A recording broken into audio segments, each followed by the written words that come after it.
like to start by finding out who I'm talking to. So I want a show of hands. How many of you guys out there are writers?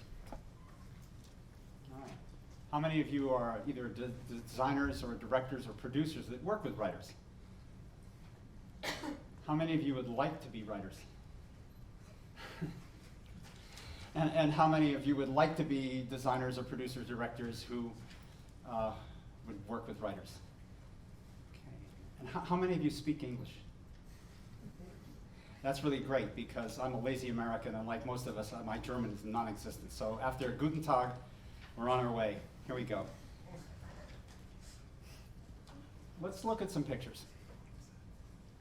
This is H.G. Wells' famous science fiction novel, transposed to the California desert in the middle of the 20th century.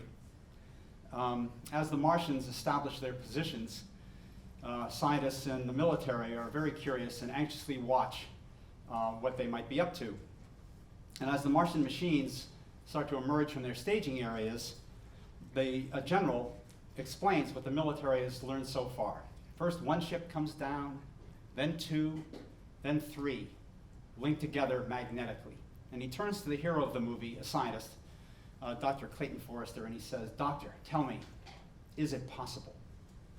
And the scientist looks back at the general and he says, "Well, if they do it, it is." There's a debate that never ends about whether we can tell stories in games at all.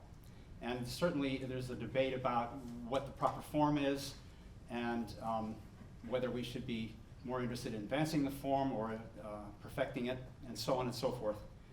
And anyway, I'm Hal Barwood.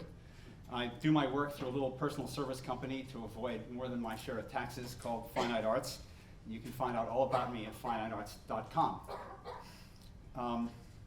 I've been a professional writer for 40 plus years, and for about 21 years I've been writing story games that play electronically.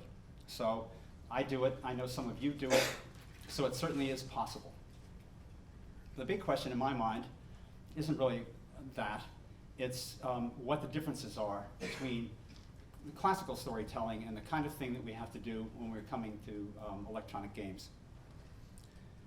So the first one that I think is different, we'll get to in a moment. The whole storytelling process, I think, gets kind of warped.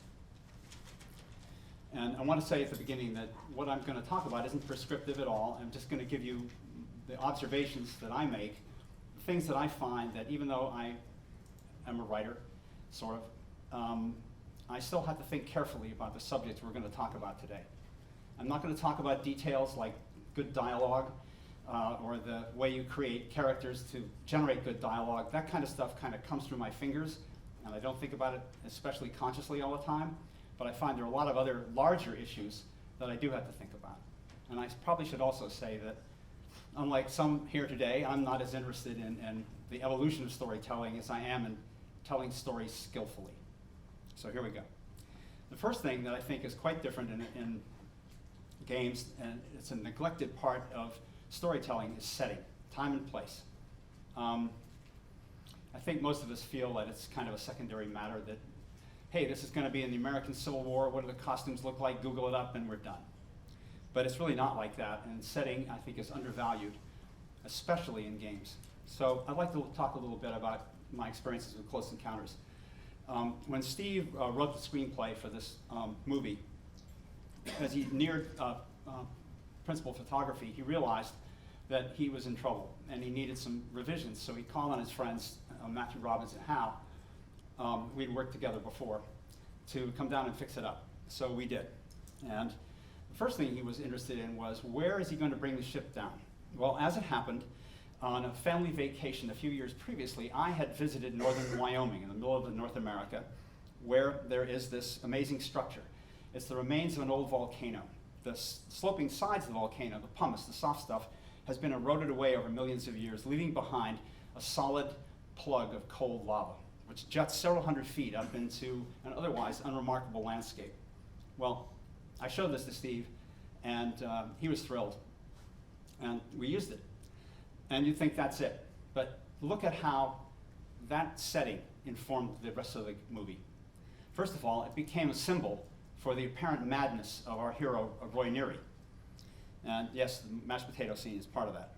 But then eventually, it was revealed that his obsession had a basis in reality, a fictional reality, and it becomes the foreshadowing element of how we're going to take a multiple-threaded, converging parallel action story and unite them in the third act. So right away, we're starting to get heavy stuff here. And now when we get to Devil's Tower, we staged an unusual chase scene as the protagonists scramble up a ski slope trying to evade the military's anesthetic gases on the way to the big rendezvous. And then finally, it's this iconic, totemic, mystical representation of the moment when two civilizations meet for the first time. So you can see that it's more than just picking the costumes. Well, similar things happen in games, and setting can be the defining thing for a game. Here we have the first console version of Call of Duty, Finest Hour, and here's another one, Medal of Honor, Rising Sun. These games are mechanically identical. They're World War II shooters, so the overall setting is World War II. The mechanics are just the same, they have all the same weapons, and the developers, some of the developers actually emerged from the same group that originally had developed the Medal of Honor franchise while they were at DreamWorks. And one would think, because the games overlap each other so much, that they would have destroyed each other in the marketplace. But that was not true. They came out within a few weeks of each other, and they were both big successes. And the reason is, you don't need much to differentiate. Story will always differentiate. Everything else can be the same, but stories are always, by their nature, individual and unique. And in this case, the difference really is where they are. Call of Duty is taking place in Europe and cold weather usually, whereas Medal of Honor is a romp through the jungles of Southeast Asia. But there's more. There's another factor which we have to consider here that differentiates these two, and it's also part of story. I wish I could get into this a little more deeply today, but I would turn into a rant a la Lee. So I just want to say that Medal of Honor is a high adventure. You start out as a grunt in the Marines, trapped below decks in a ship that's been bombed in Pearl Harbor. But before the game is over, you are an elite commando and basically taking on the Japanese single-handedly. It resembles other high adventures like the Jones games or Lara Croft. On the other hand, Call of Duty is a gritty GI, men-at-arms story in the hell of war with loud noises and cacophony and confusion going on everywhere. So it's much more realistic. And this was another factor that separated these two games and gave them the room to exist simultaneously in the marketplace. Well, okay, so much for the fact that setting is important. I now want to talk about character and how in a game it doesn't have the same weight that it does in a conventionally told story. It's worth less, the setting is worth more, and the characters are worth less. I'd like to begin with secondary characters. And I do this because we don't treat them quite the same way we do primary characters. It's important when you write to have a warm heart, but I think it's also very important to have a cool head. And a lot of the stuff that you do, the invention that you make, is mechanical and cynical. So here we have Close Encounters' Little Barry. This guy did not exist until Matthew and I came on the project, and we invented him and got him kidnapped in the first moments of the movie. And you might think that we did that because, wow, it'll be great, this poor little kid, and we'll be very sympathetic about it, and so forth and so on. And also because when flying saucers come to visit, that's what you expect, abductions. But that's not why we did it. We did it because at the climax of the movie, you have an awesome spectacle. And awesomeness and the spectacular will take you just so far in the world of drama. And there was nothing much else going on. What we did is we decided, okay, we'll put this little character at the beginning, and then at the end, we'll bring him back and deliver him to his mother's arms and give a human resonance to this experience that everyone's going to go through.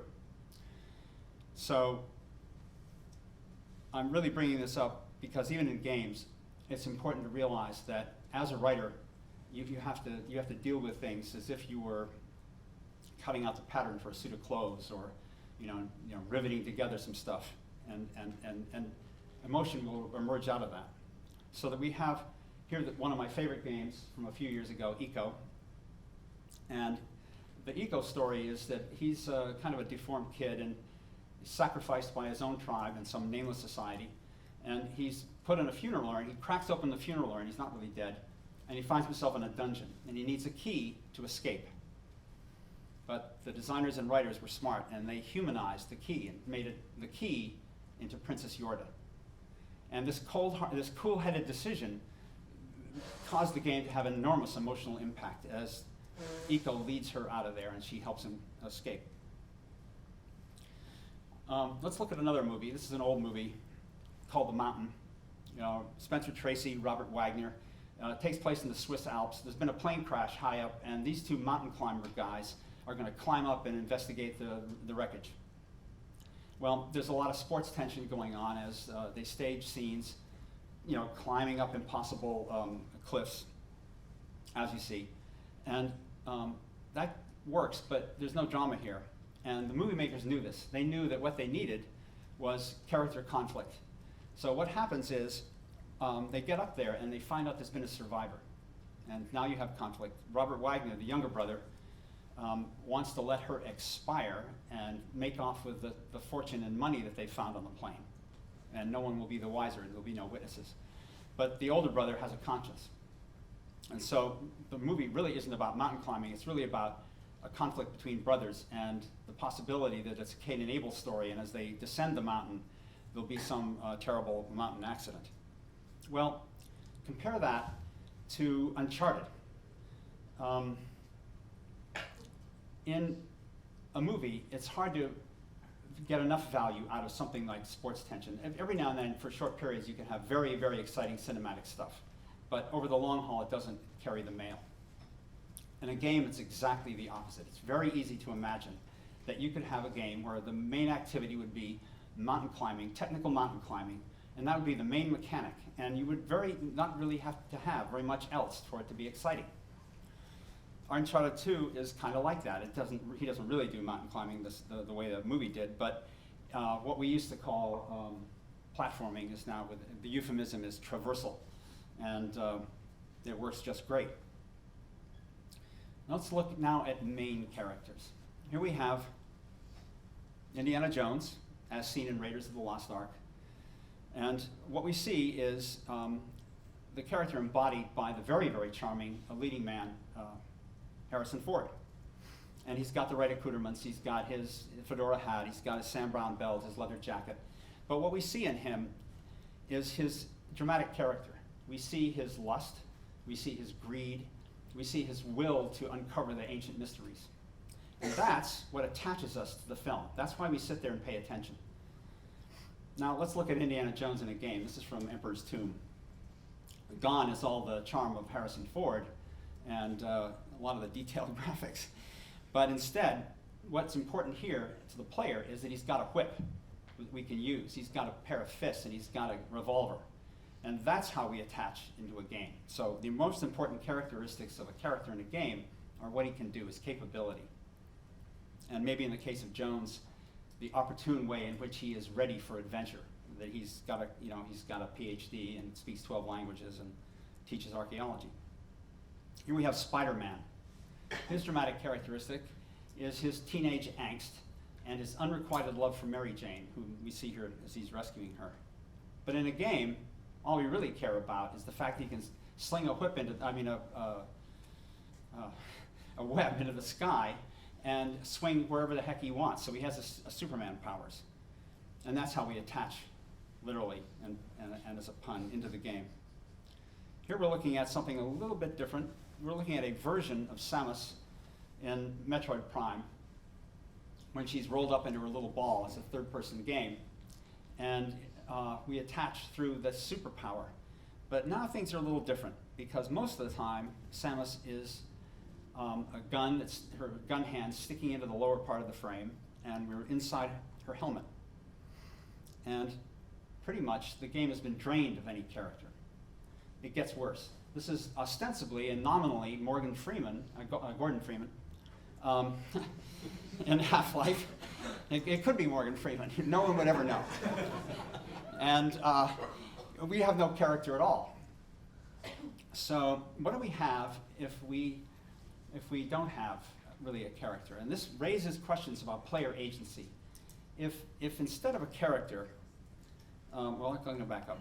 If instead of a character, we just have a view of the world, now the question is,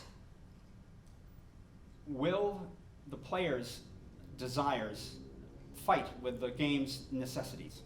And let's look at this a little bit. So let's look again at Jones. And here's the Venn diagram of how we relate to Jones. They don't overlap.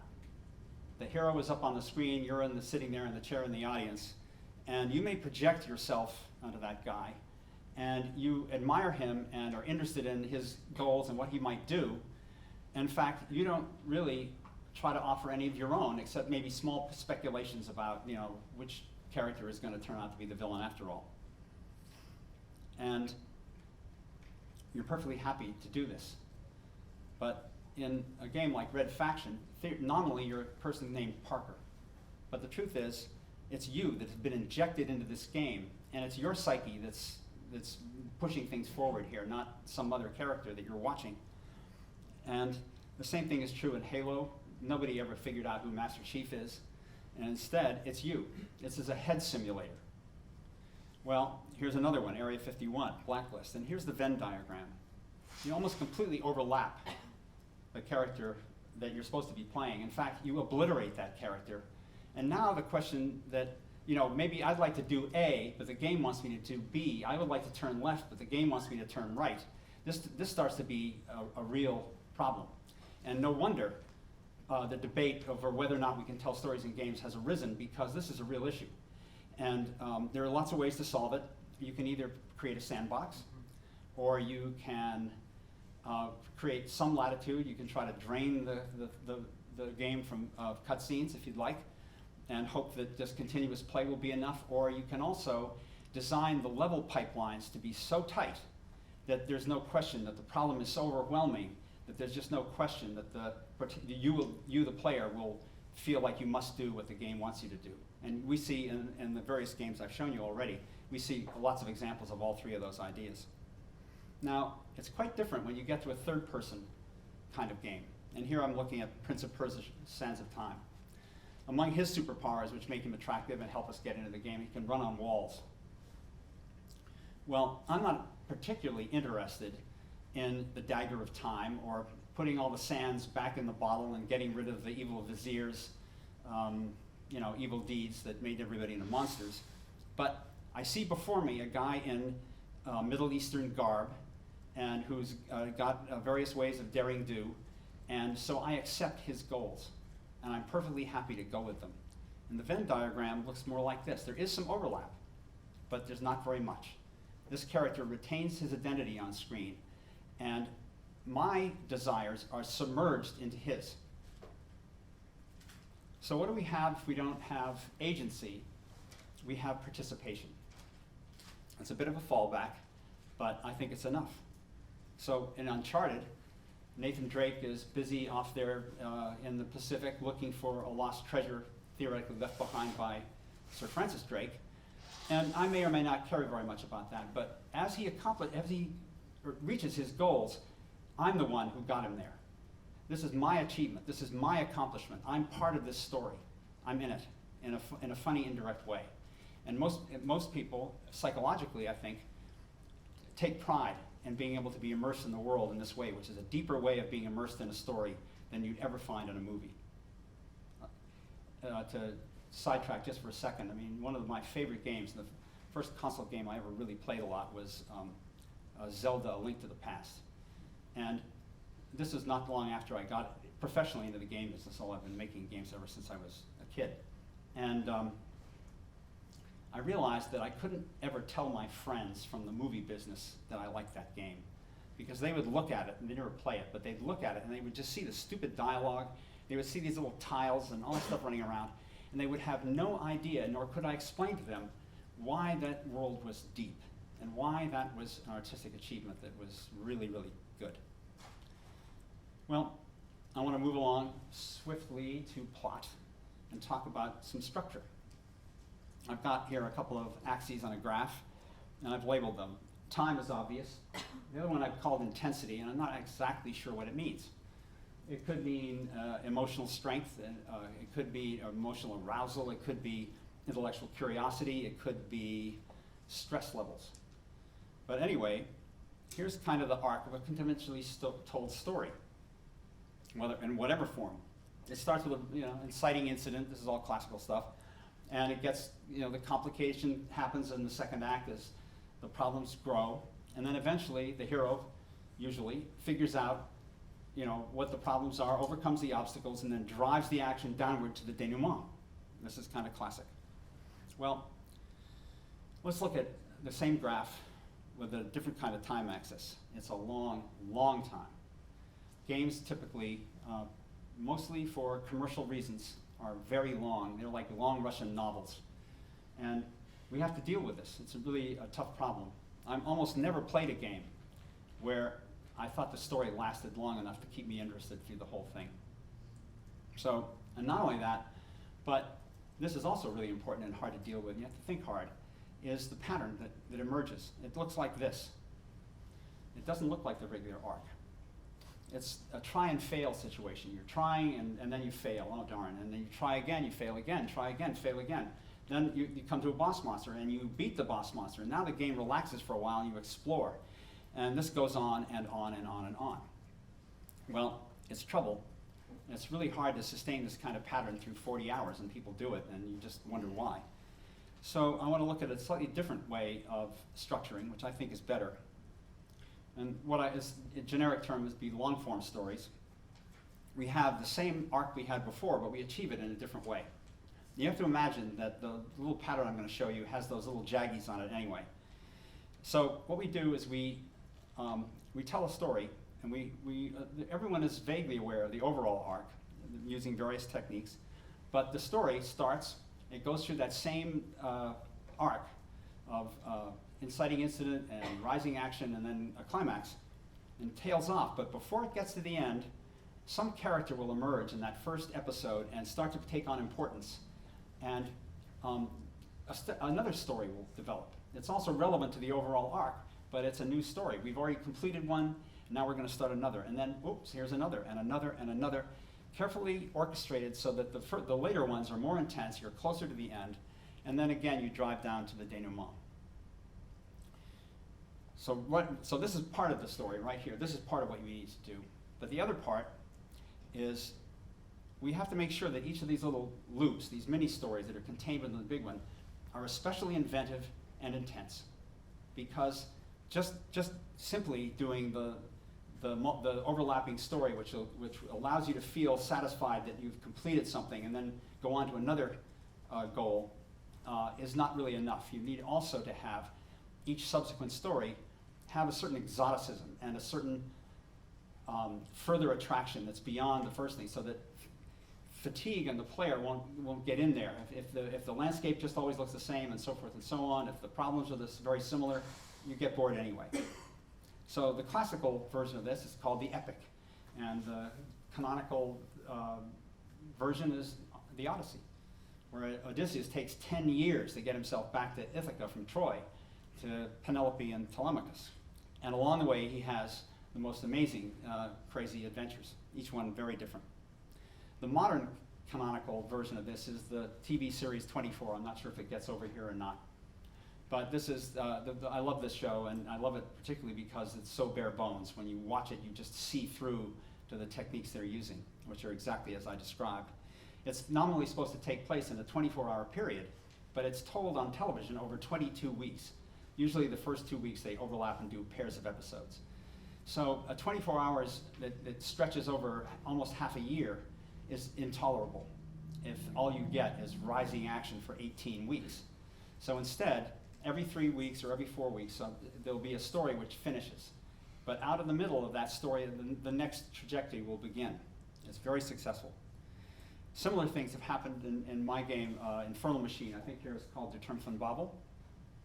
And where friends become enemies, allies turn out to have their own agendas, characters pop up out of nowhere with their own problems for you to solve, and one exotic landscape after another occurs. Same thing happens in BioShock, where the story, first you think you're working for Atlas, and then you have to go kill Ryan, and then you find out that Atlas is actually Frank Fontaine, a gangster, and then you find out that you're his mutated son. It's all very strange, but very inventive. And the fact that the story twists are interesting, along with this very exotic setting, makes BioShock quite an original sort of story, I think. And that brings me to another point, originality. Very, very hard to think about this. It's especially hard because anything that's new is unknown until it actually appears. Otherwise, it wouldn't be new. So this is always trouble. And I want to talk about a few ways to kind of tackle this. And I guess the first way I want to talk about it is simply don't try too hard. One of the things that I think is a terrible mistake is when a game will try to do something that's just wildly original in every possible way. It's almost completely impossible as a practical matter to avoid covering ground others have covered. And here we are doing video games. I know a lot of you have complained about there's only 12 stories in all the video games ever made, and I don't really believe that. But it's certainly true that we've exploited a large swath of storytelling territory in video games and mechanics. So it is very difficult. So what you try to do is you find out, where am I? What am I doing? And here's this big lake that I'm swimming in, and everybody else, these are the islands that have been discovered, so I'll swim over here and I'll find another island that I can climb up on. And you find some hole in a story, or you find yourself with a certain set of mechanics or a certain kind of approach to a game, and you look at the games like that you admire, and you see where they missed. And you find ways to punch through to something new. Well, there's other stuff we should talk about. Let's look at some more pictures. This is Vitaly Komar and Alexander Melamid's idea of an ideal painting. These guys immigrated from the Soviet Union in the 70s to the United States. They went from a dictatorship to a democracy. While they were in the Soviet Union, they dictated their art, of course, and painted whatever the heck they wanted to do. But for amusement and kind of with a sly attitude, they decided when they got to America, they ought to democratize their work. And so they hired pollsters. They did focus groups. They did town meetings to try to discover what ordinary people wanted. And when they got all their data, they made this painting from it. And they found out that Americans want to see family groups. They want to see historical figures. They like to see animals in paintings. They want a lot of soft edges. And they especially want to see a lot of blue. So this is the painting they came up with.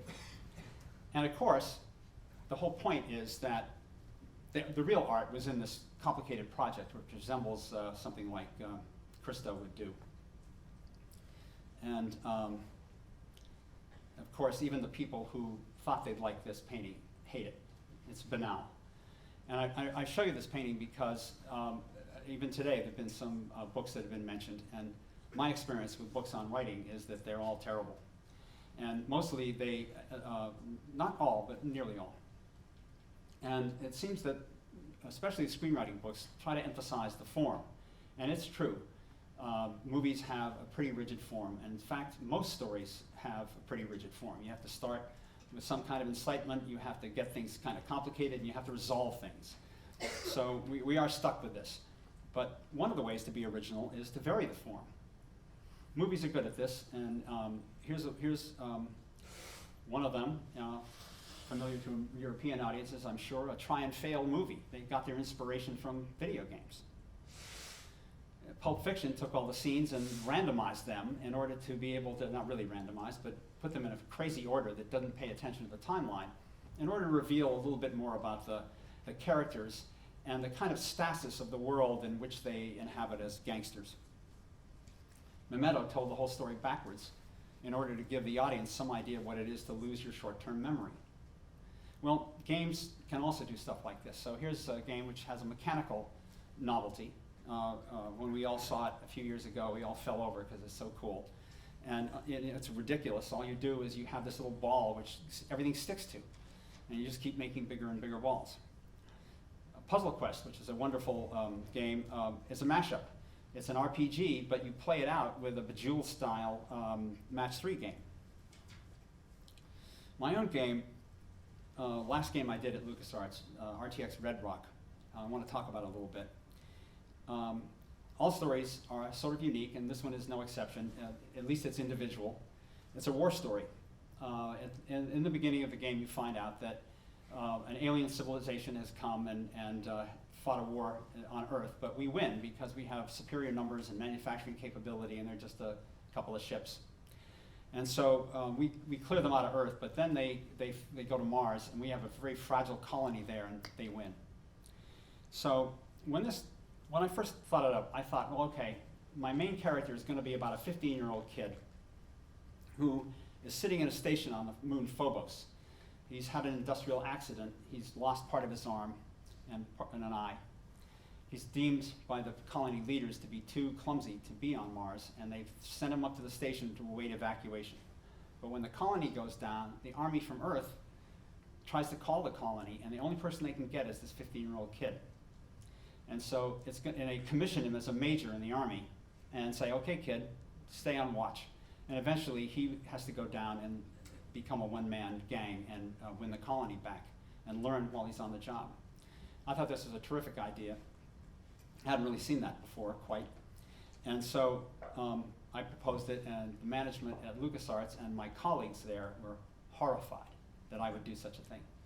They thought that nobody would want to play a game that involved some kid who was going to learn on the job. Eventually, I was forced to just create a Navy SEAL, SAS kind of guy. He still has a prosthetic arm, which is a source of lots of power-ups, and an eye which can be used an artificial eye that can be used to see in multi-spectrum, so he has superpowers. And of course, he can wipe the floor with the aliens using some of their own weapons. Well, I love this game still, but I would love it even more if I had been able to have the character the way I wanted him, and it would be a lot more interesting, unusual kind of game. But this also leads me to another topic, which is also part of originality, and that is stakes. This game is about rescuing an entire colony, in effect, saving a planet. Well, let's talk about stakes. What is the value of the challenge that's in your game? What's the value of the goal if you succeed? And I think that one of the common failings of almost all games is that they try too hard. The stakes are too huge. Now, games are, in effect, a form of melodrama, and as Richard pointed out, we do a lot of shooting and bloodletting, if possible. But there's no need to justify that by things like this. Here, that little inchling princeling from Katamari, he's got to save the whole universe. And in Zelda Ocarina of Time, one of my all-time favorite games, the entire world, because of Ganondorf, is just becoming corrupt. Even the blades of grass are evil. So you have to completely right the spiritual health of the kingdom of Hyrule in order to be able to win the game. I think this is excessive, and we should avoid things like this. So William Shakespeare wrote public political dramas like Julius Caesar, and he also wrote intimate love stories like Romeo and Juliet. And he pursued both these ideas with equal vigor. On the one hand, you've got the establishment of the Roman Empire at stake. You've got the fate of civilizations in the balance. And on the other hand, all you've got is the happiness of a couple and their families. And we value them equally. They're both interesting plays. In fact, if anything, we have a slight preference, at least for Romeo and Juliet, a very intimate story. So the stakes do not have to be high in order to be effective and affecting. Iko doesn't want to save the world. He just wants to save Princess Yorda. And I guess one of the reasons why I like the game so much is that it's a theme that I'm interested in. It's mortals helping the gods. And she's sort of a divine princess. Her mom is kind of the queen of the night. And so I thought, well, I ought to build a game that, how low can I make those stakes? When I'm not working for other people, I make little flash games. And last year I did a thing called Thorn of the Midnight Rose. Oberon and Titania have had a quarrel, as happened also in Midsummer Night's Dream. and they've abandoned their thrones and thrown their fairyland into chaos. So it's your task to reunite them, to reconcile them to each other. So what do you have to do? Well, all you got to do is find a magical flower, pluck the thorn, and prick their fingers. And they will then love each other again by magic. The game itself is a mashup.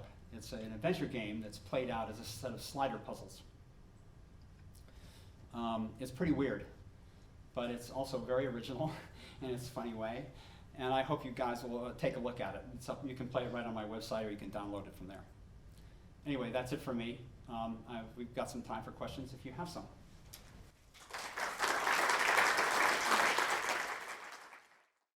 I've only played one of them, which was the licensed one. Is it NCIS or what's the procedural?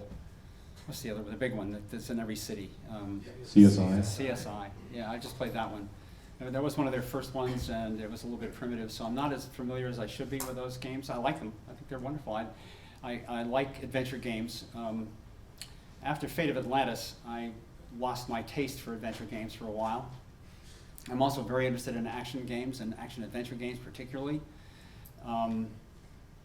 Usually they're kind of boxed, but at least that style of game, individual player games. And so I didn't do adventure games for a while, but I guess what I really like about adventure games is that they are, I don't know how to put this, they are, in a funny way, they're kind of like a piece of sculpture or a